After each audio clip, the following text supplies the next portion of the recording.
ونستغفره ونعوذ بالله من شرور أنفسنا ومن سيئات أعمالنا من يهده الله فلا مضل له ومن يضلل فلا هادي له أشهد أن لا إله إلا الله وحده لا شريك له وأشهد أن محمدا عبده ورسوله أما بعد أعوذ بالله من الشيطان الرجيم بسم الله الرحمن الرحيم قل هو الله أحد الله الصمد لم يلد ولم يولد ولم يكن له كفوا أحد۔ دین اسلام نے زمانہ جاہلیت کے اندر ذلت کی دلدل میں گرنے والی عورت کو عزت کی بلندیاں عطا فرمائی۔ محمد کریم صلی اللہ علیہ وسلم کی شریعت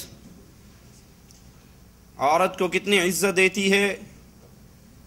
اس کا اندازہ امام الانبیاء علیہ الصلاۃ والسلام کے اس فرمان سے لگائیے۔ صحیح بخاری میں ہے، سیدہ خنسا رضی اللہ تعالی عنہا، ان کا نکاح ان کے والد نے کر دیا۔ وہ بیوہ تھی اور انہیں یہ نکاح پسند نہ تھا۔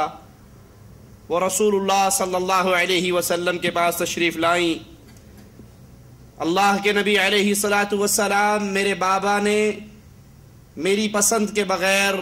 میری مرضی کے بغیر، میری چاہت کے بغیر میرا نکاح کسی اور سے کر دیا۔ تو اللہ کے حبیب علیہ الصلاۃ والسلام نے اس نکاح کو فسخ کر دیا۔ عورت کی یہ عزت، عورت کا یہ مقام، عورت کو یہ شان دین اسلام عطا کرتا ہے کہ بیوہ ہو یا کنواری ہو، دونوں صورتوں میں نکاح کرنے سے پہلے اس کنواری لڑکی سے یا اس بیوہ عورت سے اس کی خواہش پوچھی جائے، اس کی رائے کا احترام کیا جائے۔ یہ راضی ہو تو نکاح کیا جائے، اور اگر یہ راضی نہ ہو وہ نکاح نہیں ہے جس میں عورت راضی نہیں ہوتی، بیوہ بول کر نہیں کہتی یا کنواری خاموشی سے رضامندی کا اظہار نہیں کرتی۔ مسند احمد میں، ابو داؤد میں اور ابن ماجہ میں ہے، ایک لڑکی رسول اللہ صلی اللہ علیہ وسلم حاضر ہوئی، کہنے لگی یا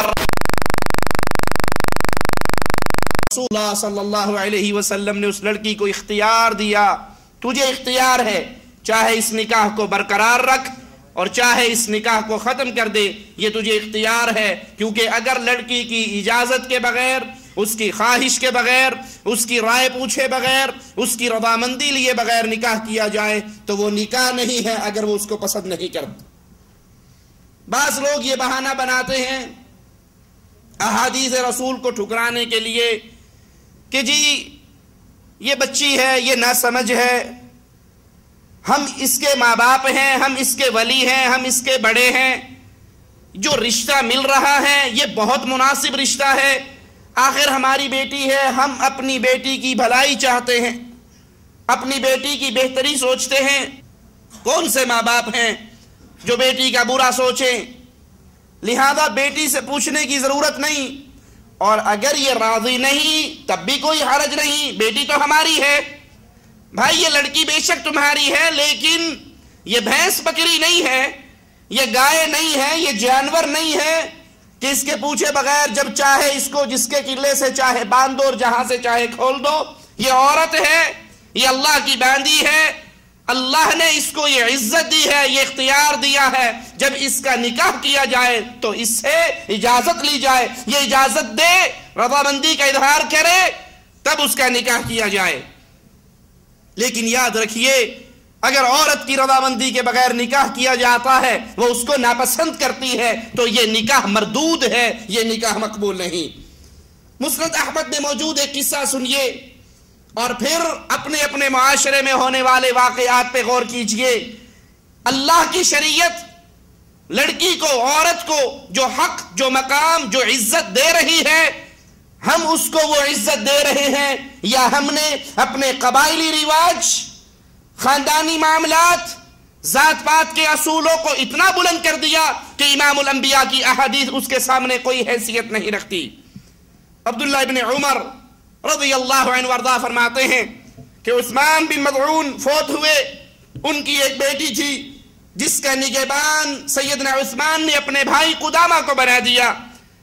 ابن عمر فرماتے ہیں یہ دونوں میرے ماموں ہیں، عثمان بھی اور ان کے بھائی قدامہ بھی۔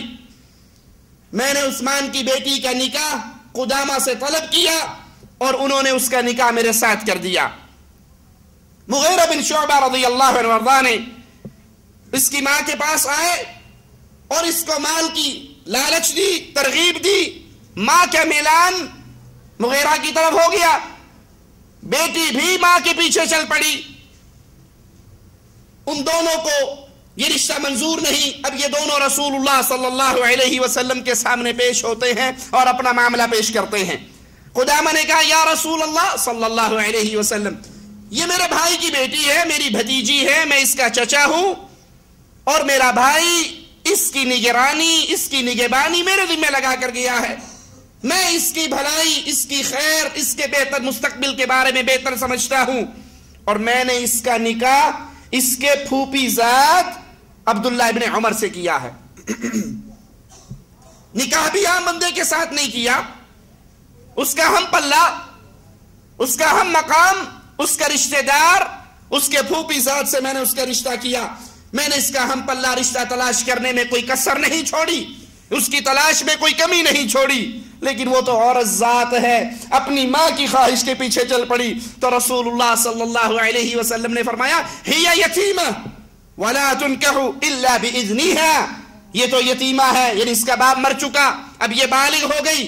تو اس کا نکاح اس کی اجازت کے بغیر نہیں کیا جا سکتا۔ اس کی شادی سے پہلے اس لڑکی کی رضامندی لینا ضروری ہے، یہ بالغ ہے، اس کا باپ مر چکا ہے، بھلے تو اس کا نگران ہے، لیکن اس لڑکی کے بارے میں نکاح کرتے ہوئے اس لڑکی کا اذن، اس کی اجازت یہ لینا ضروری ہے۔ ابن عمر فرماتے ہیں رضی اللہ عنہ وارضا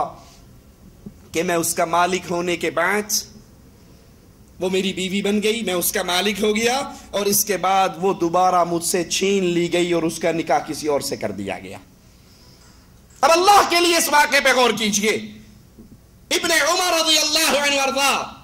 ان کی شخصیت کو، ان کی ذات کو، ان کے مقام کو، ان کی شرافت کو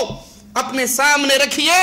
اور پھر سوچئے کہ اگر کسی لڑکی کا نکاح ابن عمر رضی اللہ عنہ وارضا جیسی ہستی کے ساتھ اس لڑکی کی رضامندی کے بغیر کیا جائے تو امام الانبیاء علیہ السلام اس کو ختم کر کے واپس لوٹا رہے ہیں اور شرط لگا رہے ہیں کہ اس کے اذن کے بغیر، اس کی اجازت کے بغیر نکاح نہیں کیا جا سکتا۔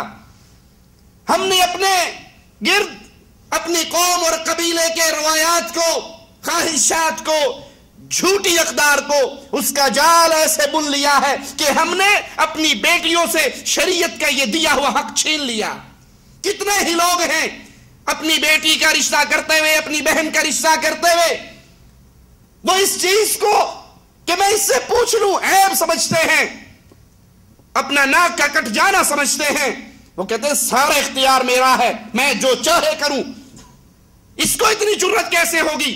اس کی اتنی زبان دراز کیسے ہو گئی؟ یہ کون ہے جو اٹھ کر مجھے کہتی ہے مجھے پسند ہے، مجھے نہیں پسند؟ ایک شخص نے مجھے اپنا واقعہ سنایا کہ میرے باپ نے میری بہن کا رشتہ خالہ زاد کے ساتھ کرنا چاہا۔ اس نے ماں کے کان میں آ کر کہا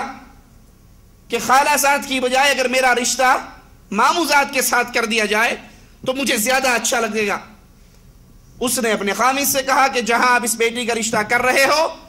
بیٹی یہ چاہتی ہے کہ اس قسم کی بجائے، خالہ کے بیٹے کی بجائے ماموں کے بیٹے سے ہو جائے۔ کہا اچھا، اب ان بیٹیوں کی اتنی زبانیں دراز ہو گئی کہ یہ ہمیں مشورے دے گی کہ میں یہاں نہیں کرنا چاہتی، میں یہاں کرنا چاہتی ہوں۔ کہا اس نے اپنی بیٹی کو تیار کیا، دریائے راوی کے اوپر لے کر گیا، اور اس کے ہاتھ کے اندر وہ گوشت کاٹنے والا ٹوکا اس کے ہاتھ میں تھا، اور اس زندہ کے ٹکڑے کر کر کے اس نے دریا کے اندر پھینک دیے کہ تیری جرت کیسے ہوئی کہ تو باپ سے یہ کہے میں یہاں نہیں یہاں کروں گی۔ کہتا ہے کہ میں نے پھر، میرے بابا نے پھر اس سے چھوٹی بہن کا رشتہ، اپنی چھوٹی بیٹی کا رشتہ، 16 سال کی لڑکی کا رشتہ 60 سال بابے سے کیا، صرف یہ دیکھنے کے لیے کہ اس میرے اقدام کا میری باقی بیٹیوں پر کیا اثر ہوا ہے۔ کہا وہ اتنی ڈری ہوئی تھی کہ 16 سال کی بچی ہونے کے باوجود اس نے 60 سال کے بابے کے ساتھ گزارا کر لیا، اور اس کو وہ اپنی بڑا فخر، بڑی بڑائی، بڑی عزت اور بڑی عظمت سمجھتے ہیں۔ نہیں، اللہ کی قسم نہیں، یہ عورتوں کا حق ہے، یہ اسلام نے حق دیا ہے، یہ بیٹیوں کا حق ہے، یہ لڑکیوں کا حق ہے کہ اس کا نکاح کرتے وقت جب رشتہ آئے اس کو تفصیل بتائی جائے، تیرا فلان بندے نے تیرا رشتہ مانگا ہے، یہ اس کا دین ہے، یہ اس کا مذہب ہے، یہ اس کا کردار ہے، یہ اس کی معیشت ہے، ایسا اخلاق ہے، اگر تجھے منظور ہو تو ہم منظور کرتے ہیں۔ آخری فائنل اتھارٹی آپ اس کے ولی ضرور ہیں، شریعت نے آپ کو بھی ولایت کا حق دیا ہے، لیکن اپنی لڑکی سے، اپنی بیٹی سے اس کی رضامندی پوچھتے ہوئے یہ نہ سمجھیے کہ معاشرے میں میرا ناک کٹ جائے گا، میں ذلیل ہو جاؤں گا۔ یہ معاشرے کی روایات ہے اور یہ محمد کا فرمان ہے صلی اللہ علیہ وسلم، اور ہم پابند ہیں امام الانبیاء علیہ السلام کی بات ماننے کا۔ لیکن یاد رکھیے، تصویر کے دونوں رخ دیکھیے۔ جو شریعت محمدیہ علیہ السلام لڑکی کو حق دے رہی ہے کہ اس سے پوچھا جائے، وہیں پہ شریعت اسلام پابندی لگاتی ہے کسی لڑکی کا نکاح اس کے ولی کے حکم کے بغیر، اجازت کے بغیر نہیں ہو سکتا۔ ولی راضی ہے تو نکاح ہوگا، ولی راضی نہیں، لڑکی باروں بار لاہور نہیں بنا سکتی۔ وہ یونیورسٹی میں پڑھے، وہ کالج میں پڑھے، وہ کو ایجوکیشن کے معاشرے میں پل رہی ہے، پنپ رہی ہے، وہ اپنے کزنوں کے ساتھ سیر سپاٹے کر رہی ہے، اس کو بالکل اتنا اوپن ماحول دیا گیا ہے کہ وہ سمجھتی ہے کہ بس اب میں بالغ ہو گئی، مجھے حق ہے میں جو چاہے کروں۔ اور قانون سازی کرنے والے ظالم رب کی شریعت کے مقابلے پہ قانون بناتے ہیں کہ جو لڑکی بالغ ہو جاتی ہے اب وہ اپنے نکاح میں